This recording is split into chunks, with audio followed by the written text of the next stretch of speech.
کې د خیمې نه بار یو بوډۍ ناسته هغې بوډۍ ورته وایي ځوانه امیر المؤمنین راغی د شام نه وی او د شام د دورې نه راغی وی په خیر راغی یا ډېر په خیر راغی زه وی غم یې مه کوه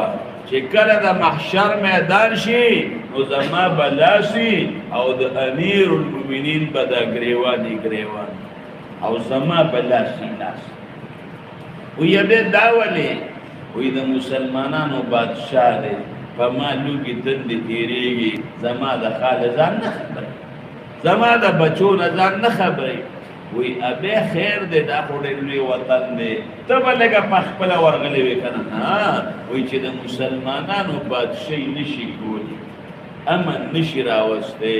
نو کار یې سره چې بادشاه کېږي زه به د قیامت پر ورځ د الله دربار ته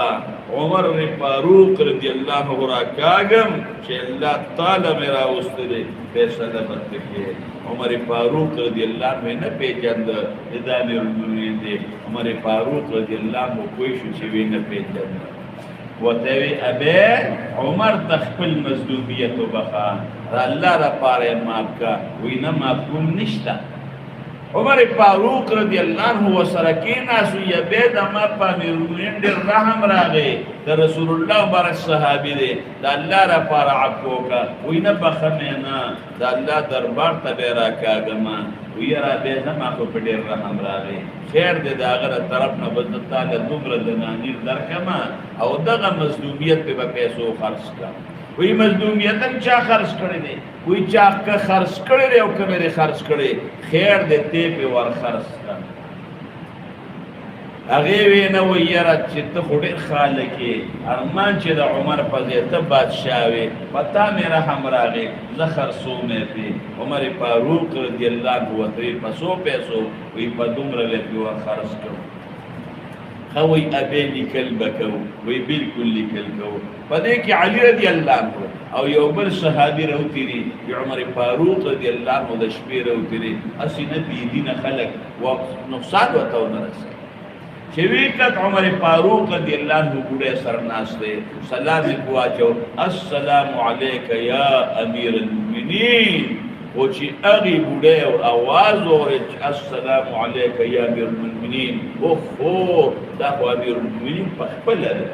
یا بچیان ما نه پېژندلې خفه نه شې ما درته خپل مظلومیت بخلی دی زه به د قیامت پر ورځ د الله دربار ته نه راکاږمه عمر فاروق رضی الله عنه ورته په ژړا شو نه په ما دې خرڅ کړی دی پیسې به درله درکوم او ما سره به لیکل کې نه بچیا زه د الله دربار ته نه راکاږم اسم نو خپل لستوڼی یو شلو علي رضی الله عنه ته یې وي لیکل ته وکړه او ته پې ګواشه د دې بوډۍ په دومره دنانیر باندې په عمر باندې خپل مظلومیت خرڅ کړ او د الله دربار ته به عمر نه راکاږي او دا به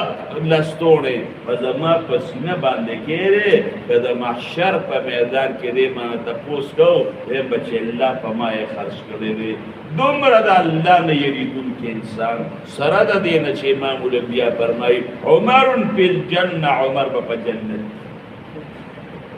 بیا هم د هغې صحابو د دواړو جهانو د سردار مبارک د صحابو نظر دا په څه باندې ورونو دا د هغوی نظر دا په آخرتو زمو ستا د نظر دا په آخرت باندې شو نو قسم دې هر څه به ټیک ټاک شي او که زمو ستا نظر دا په آخرت باندې نو بیا به هر څه ټیک نه